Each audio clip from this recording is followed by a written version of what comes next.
Hello everyone, welcome back to knowledge A to Z. Knowledge A to জেডে তোমাদের সবাইকে স্বাগত জানাই। আজকের এই ভিডিওতে আমরা ক্লাস 9 প্রশ্নবিচিত্রা রায়মার্টিনের ফার্স্ট সাবমিটিভ এক্সামের 5 এবং 6 এই দুটি স্কুলের আমরা সমাধান আলোচনা করব। এর আগে আমি দুটো ভিডিও অলরেডি করে দিয়েছি। এই দুটো ভিডিওতে আমরা 1-2 একটা ভিডিও এবং 3-4 পরের ভিডিওতে আমরা এমসিকিউ এবং এসএকিউর সমাধান অলরেডি করে দিয়েছি। তোমাদের কাছে একটা অনুরোধ রইল, তোমাদের যদি ভিডিওটা ভালো লেগে থাকে তাহলে ভিডিওতে একটা লাইক করে দাও, আর চ্যানেলে নতুন হয়ে থাকলে অবশ্যই চ্যানেলটাকে সাবস্ক্রাইব করে পাশে থাকা বেল আইকনটি অন করে রেখো, যাতে তোমরা পরবর্তী ভিডিওর আপডেট দ্রুত পেয়ে যাও। তাহলে চলো আমরা আজকে যে সমাধান করব সেটা হচ্ছে 5 এবং 6, যেটার পেজ নম্বর রয়েছে, দেখো যেটার পেজ নম্বর রয়েছে তোমাদের 12 এবং 13। এই দুটো পেজে রয়েছে 5 এবং 6 নম্বর স্কুল। তো প্রথম আমরা যেটা আলোচনা করে নেবো সেটা হচ্ছে 5 নম্বর স্কুল। চলে আসি একদম সরাসরি 5 নম্বর স্কুলে। দেখো 5 নম্বর স্কুলে প্রথমে যেটা দেখবো সেটা হচ্ছে তোমাদের এমসিকিউ প্রশ্ন। দেখো এমসিকিউ প্রশ্ন প্রথম যেটা রয়েছে, প্রথম প্রশ্নের একের দাগের একে যেটা রয়েছে 8টা প্রশ্ন করতে হবে। হ্যাঁ, একটা বিষয় বলে দিই, 8টা প্রশ্ন করতে হবে, দেওয়া রয়েছে 9টা প্রশ্ন, কিন্তু অপশন নাও থাকতে পারে।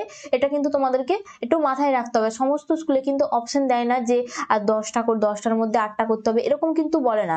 কোনো কোনো স্কুলে থাকে 10টার মধ্যে 10টাই করতে হয়, কোনো কোনো স্কুলে দেওয়া থাকে 5টার মধ্যে 5টাই করতে হয়, যেটা যেমন স্কুল নির্ধারণ করে। ঠিক আছে, চলো এটা হচ্ছে Jalpaiguri girls government high school. এটা আমরা Jalpaiguri government girls high school. এই স্কুলের আমরা প্রথম যে প্রশ্নটা রয়েছে, দেখো কলিঙ্গ দেশে ঝড় বৃষ্টি কাব্যাংশে একটানা কতদিন ঝড় বৃষ্টি চলছিল? আমরা সবাই জানি অবশ্যই 7 দিন, অর্থাৎ ক হবে। নেক্সট, মাস্টার মশাইয়ের কাছ থেকে এইটুকুই আমার নগদ লাভ, বক্তার লাভ হয়েছিল কত? 10 টাকা। খুব সহজ প্রশ্ন। তারপরে দেখো, আজ দিনের শুরুতেই একটা বিশ্রী কাণ্ড ঘটে গেল। প্রফেসর শঙ্কুর লাইন, উদ্ধৃতাংশ যে দিনটির প্রসঙ্গ করে সেটা হচ্ছে 1 জানুয়ারি। তার মানে ক হবে সঠিক উত্তর। খুব সহজ প্রশ্ন হয়েছে। শকুন্তলার পালক পিতার নাম কি? পালক পিতার নাম হচ্ছে মহর্ষি কর্ণ, আর আসল পিতার নাম হচ্ছে মহর্ষি বিশ্বমিত্র। ঠিক আছে, আর যে অভিশাপ দিয়েছিল তার নাম হচ্ছে ঋষি দুর্বাসা। খুব ভালো করে এগুলো মনে রাখবে। নেক্সট প্রশ্ন দেখো, ইলিয়াস ছিল একজন বাস্কির উপজাতি। পরের প্রশ্ন, পদ্ম থেকে পদ্ম, এটা ধ্বনি পরিবর্তনের কোন রীতি? এটা হচ্ছে সমীভবন, এটা প্রগত সমীভবনের একটা উদাহরণ। পরের প্রশ্ন, নোঙরের প্রতীক হচ্ছে প্রতিবন্ধকতা। নেক্সট প্রশ্ন, পূজা থেকে পুজো, এটি কি কিসের উদাহরণ? এটা হচ্ছে স্বরসঙ্গতির উদাহরণ। এটাও হচ্ছে তোমাদের প্রগত স্বরসঙ্গতির উদাহরণ। পরের প্রশ্ন দেখো, আ হচ্ছে এখানে মৌলিক স্বর। ঠিক আছে, অর্থাৎ ক হবে সঠিক উত্তর। এরপরে আমরা যাব 2 দাগে রয়েছে তোমাদের এসিকিউ প্রশ্ন। প্রথম যে প্রশ্নটা রয়েছে, যৌগিক স্বরধ্বনি কাকে বলে? তো একটি মৌলিক স্বরধ্বনি এবং একটি অর্ধস্বর যখন একসঙ্গে উচ্চারিত হয় তখন সেটাকে বলা হচ্ছে যৌগিক স্বরধ্বনি। নেক্সট প্রশ্ন দেখো, কত বছর পরিশ্রম করে ইলিয়াস প্রচুর সম্পত্তি করেছিল? উত্তর হবে 35 বছর। আমি এখানটায় লিখে দিচ্ছি, 35 বছর পরিশ্রম করে ইলিয়াস প্রচুর সম্পত্তি করেছিল। পরের প্রশ্ন দেখো, শঙ্কুর ডায়েরির লেখকের প্রথমবার কি রং দেখেছিলেন? এটার উত্তর হবে সবুজ। পরের প্রশ্ন দেখো, পরের প্রশ্ন রয়েছে 4 দাগে, সমাক্ষর লোপকে উদাহরণ দাও।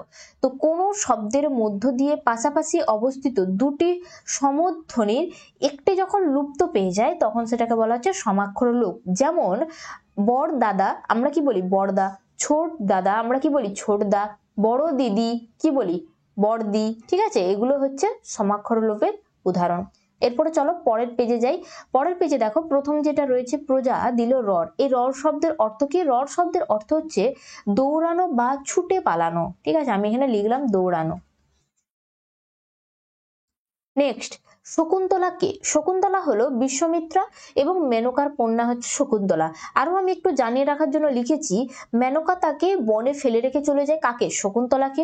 কিন্তু এক শকুন বিশাল নানা বিস্তার করে এই সদ্যজাত কন্যাটিকে রক্ষা করেছিল, সেই কারণে তার নাম হয়েছে শকুন্তলা। পরে মহর্ষি কর্ণ তাকে উদ্ধার করে এনে আশ্রমে লালন পালন করে প্রতিপালিত করেছিল বা পালন করেছিল। ঠিক আছে, তো এটা লেখার দরকার নেই, শুধু এটুকু লিখলেই হবে। বিশ্বমিত্র এবং মেনকার কন্যা হলো শকুন্তলা। চাইলে এটা লিখতে পারো যে শকুন্তলার পালক পিতা ছিলেন মহর্ষি কর্ণ। ঠিক আছে, এটা লিখতে পারো।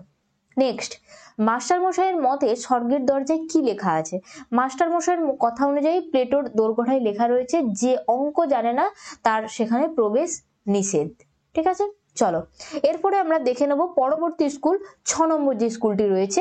তোমাদের আবারও বলবো, তোমাদের যদি ভিডিওটা উপকারে এসে থাকে তাহলে অবশ্যই ভিডিওতে একটা লাইক করে দাও, আর যদি তোমরা চ্যানেলে নতুন হয়ে থাকো চ্যানেলটাকে অবশ্যই সাবস্ক্রাইব করে রেখে দাও পরবর্তী আরো ভিডিও বা second unit test, third সাবমিটিভ, suggestion এই সমস্ত ক্লাস দ্রুত আপডেট পাওয়ার জন্য। ঠিক আছে, চলো আমরা চলে আসি 6 নম্বর স্কুল। দেখো 6 নম্বর স্কুলে প্রথমে যেটা দেখবো সেটা হচ্ছে এমসিকিউ প্রশ্ন, একের দাগের। এখানে 8টা প্রশ্ন দেওয়া রয়েছে, কিন্তু 8টাই করতে হবে। দেখো প্রথম প্রশ্ন যেটা রয়েছে, নোঙর কবিতায় নোঙর কি? নোঙর কবিতায় নোঙর হচ্ছে মানব জীবনের অলভ্য প্রবন্ধনের প্রভূতি। ঠিক আছে, অর্থাৎ ঘ হবে সঠিক উত্তর। কেউ যদি এবার করো লোহার তৈরি যন্ত্রমাত্র, এটাও কিন্তু ঠিক, কিন্তু নোঙর কবিতার ভিত্তিতে কিন্তু এটাই হবে সঠিক উত্তর। নেক্সট, দাম গল্পের লেখক হলেন নারায়ণ গঙ্গোপাধ্যায়। পরের প্রশ্ন দেখো, একে পূর্বপর বলতে দাও। এই উক্তির প্রবক্তা কে ছিল? রাজশ্যালক ছিল, তার মানে ক হবে সঠিক উত্তর। নেক্সট দেখো, বোমজাতির ডায়েরি প্রথম প্রকাশিত হয় কোন পত্রিকায়? সন্দেশ পত্রিকায়। ঠিক আছে, সন্দেশ পত্রিকায়। নেক্সট, পরের হর্ষৌকার আগেই যখন উচ্চারিত হয় তখন সেটা কি হয়? অপিনিহিতি হয়। ঠিক আছে, তাই সেই রীতিকে বলা হয় অপিনিহিতি। পরের প্রশ্ন দেখো, কোনটি খাঁটি বাংলা উপসর্গ? এখানে যেগুলো দেওয়া রয়েছে তার মধ্যে খাঁটি বাংলা উপসর্গ হচ্ছে ভর।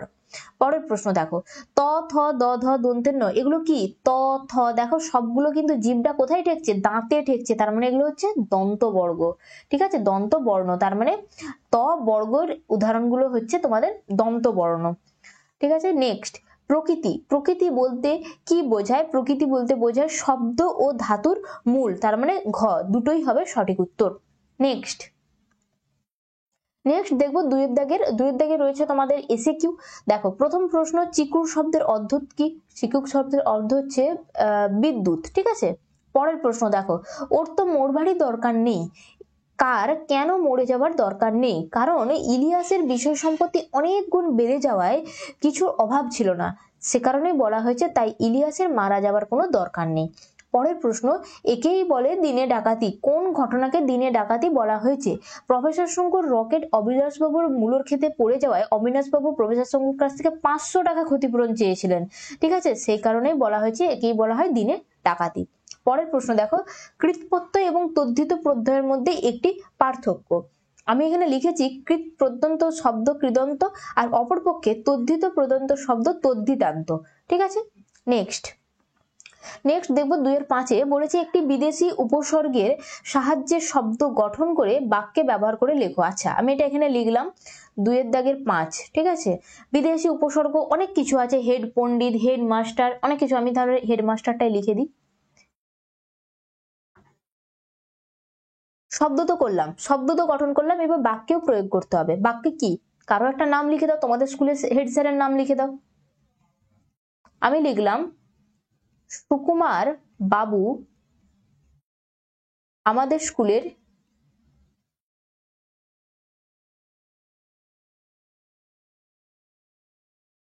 হেডমাস্টার।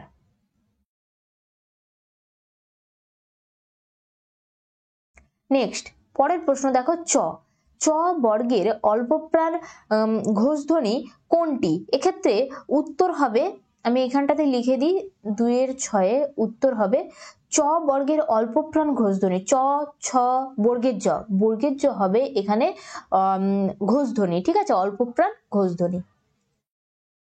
ঠিক আছে, নেক্সট প্রশ্ন রয়েছে, মুকুট শব্দটি ধ্বনি পরিবর্তনের কোন রীতি প্রযুক্ত হয়েছে? এটা হবে ধ্বনি বিপর্যাস। এটাও আমি এই জায়গাটায় লিখে দিচ্ছি।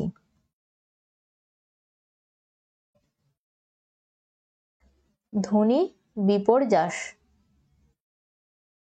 পরের প্রশ্ন দেখো, পরের প্রশ্নের 8 প্রশ্ন হচ্ছে কোন উপভাষায় অপিনিহিতি প্রচলন দেখা যায়?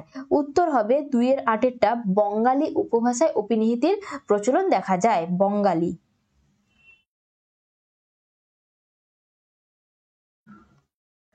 বঙ্গালী উপভাষায়।